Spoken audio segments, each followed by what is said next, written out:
It's the new year, and this time things are different.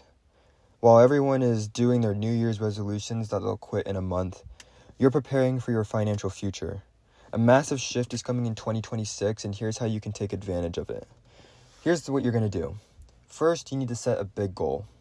People tend to spread themselves too thin, trying to accomplish multiple goals all at once. And this will lead to burnout. Trust me, I know. If you want to build a business, put your full focus on it. If you want to offer a product or service, put your full effort towards it. You need to identify a financial goal that you want to achieve and put all your effort towards that one goal. And when you're doing this, make sure you're fully focused. Put your phone aside, set it on Do Not Disturb. You don't need people texting you, wanting to call, because they don't have the same goal as you. You're not trying to achieve something like how you did last year. You're trying to come up with something completely different, something that's new, something that will provide you with tangible results in the future. You need to put your entire effort towards this one thing. Go towards, whatever you're wanting to achieve and head straight for it. Sort of like the Titanic with the iceberg, except that iceberg is your goal. Now, I don't want you to fail, so here's what you're going to do. When you're going towards this goal, you're wanting to achieve it, make sure that you write it down. Have it in writing. This will keep it so that it is 100% fully defined in your mind every single time you sit down at a desk or at a table. You need to keep it out. You need to see it every single day so that you don't forget. You need to make sure that you have this goal visible so that whenever you're not working on your goal, you're reminded of the fact that this is the goal that you want to achieve for 2026 and that you get right back on pace to achieving it. Now, this may seem a bit crazy at first. It's going to seem very difficult to do the same thing over and over and over again, trying to achieve one thing over the course of an entire year. But life is exponential. It's the results that matter. People don't care about, but I tried. But I did my New Year's resolutions for the first month and then it got hard. No one's going to care about that.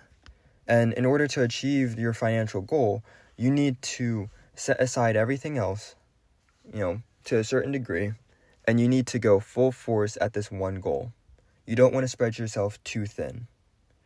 Next, I know it's going to be difficult, but you need to cut out a big expense. For many people, rent is their biggest expense, and, I know you need a roof over your head, so you can't exactly just go homeless, but you need to find something that's a bit more livable, something that's within your price range. If you're paying $7,000 for rent, but you're one person, maybe consider downsizing. Now, for many, it's going to be very difficult to do this. So try cutting out subscriptions. I know many of us are paying for subscriptions that we don't even use. Some of us don't even know how much we're paying for those subscriptions.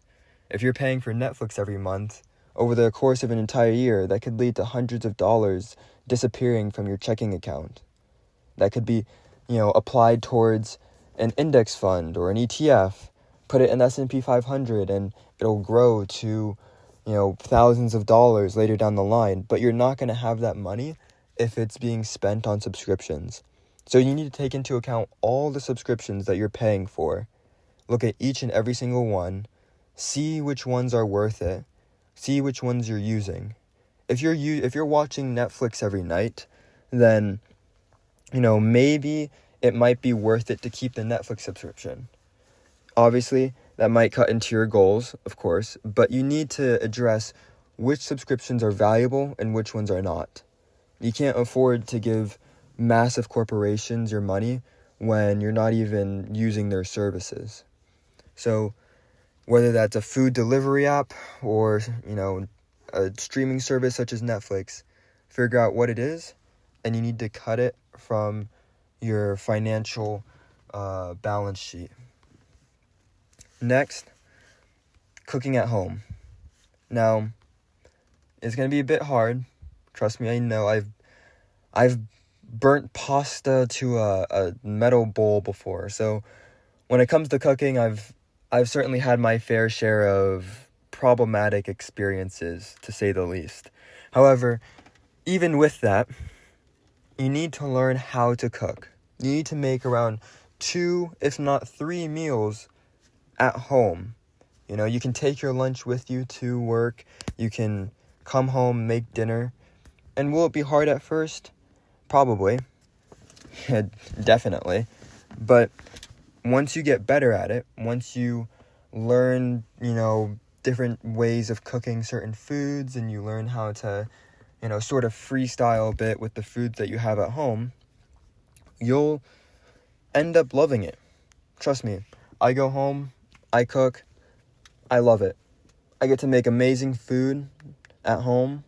Sure, it's not the home-cooked meal that my mom would make, or the Michelin star chef that, a chef would make at a restaurant that spends, $300 a night on one meal. But, hey, it's good. So try to make your meals at home. Save a lot of money. Like a lot of money. More than you anticipate. Next, with all this money that you have, I'm sure you're feeling rich by now. How's this going to set you up for the shift that's coming? Well, 99% of people don't have the capital that it takes to invest at the right time. If you work hard enough, opportunities will present themselves. When hard work meets dedication over a long enough period of time, you're going to get lucky, and opportunities will come along. But you need to make sure that you have the financial capital when it presents itself to buy into those opportunities. Cooking at home, getting rid of subscriptions, and, setting one big goal will allow you to prioritize any opportunities that come up. And when they do, you're going to have the capital to do so. Now,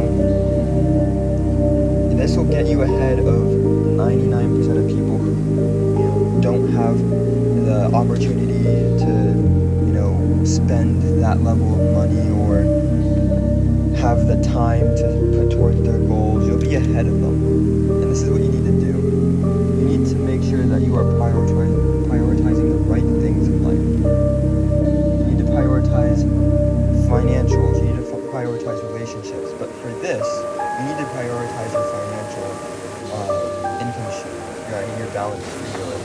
You need to make sure that you're addressing what you can cut out and what you want to keep. And this will allow you, when the stock market dips, when the S&P 500 goes down, you're able to buy it. When your friend brings up a new business opportunity, you're able to go ahead and say yes. It's difficult at first. It's very hard. But I know you can do it. You just need to apply yourself in the right way. So, when it comes to how this massive financial shift is coming in 2026 and how you're going to take advantage of it, well, we know that the billionaire class is now growing their net worth exponentially. We know that the middle class is getting squeezed. It's difficult out there. It really is. It seems like things are on shaky ground every single day that passes. But I know that you'll be prepared. And you need to be prepared. You need to make sure that your finances are in order. You need to make sure that your goal is addressed. You need to achieve your goals. And it starts with one goal at a time. So make sure you set one big goal and make sure that you go full force at it. Now, I'll be starting up a Discord community soon. Look for the link in the description. But if you like this content, like and subscribe. I plan to come out with more financial content in the future, relating to business and other things as well. Sort of like the commentary or rant, along with like some gameplay. But yeah, if you like this, like it, send it to your friends. But join the Discord community down below. Let me know. Throw in a comment in there as well. And yeah, subscribe for more.